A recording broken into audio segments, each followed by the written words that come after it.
டேய் தம்பி இங்க வா. என்ன வீட்டில் ஃபங்க்ஷன் வச்சிருக்க, ஊர் வழியாக பத்திரிக்கை கொடுக்குற, கூட பிறந்த அண்ணனை மறந்துட்டா என்ன? என்ன அண்ணன் பெரிய வெண்ண? நானும் ராமேஸ்வரத்தில் அண்ணன் இருக்கான், அண்ணன் மயன் இருக்கான்னு உன் மயனுக்கு ஒரு ஃபோன் அடிச்சியா? ஃபோன் அடிச்சுக்கு நல்லா பண்ணிட்டாயா? ஏன் என்னடா செஞ்சான்? என்ன பண்ண அவன்கிட்டே கேளு.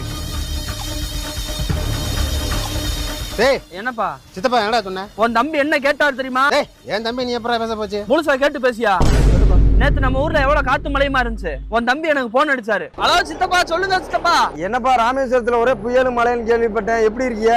ஊரே ஓரளவுக்கு டேமேஜ் ஆயிருச்சு, பரவாயில்ல, ஏதோ நமக்கு ஒண்ணும் ஆகல. என்ன சித்தப்பா என்னைக்கு இல்லாம இன்னைக்கு கால் பண்ணிருக்கீங்க? என்ன அது ஒண்ணும் இல்லப்பா, சித்தப்பாக்கு மீன் சாப்பிடணும் போல தோணுச்சு. நான் வாங்கி பஸ்ல கொடுத்து விடுங்களேன், நான் வாங்கிக்கிறேன்.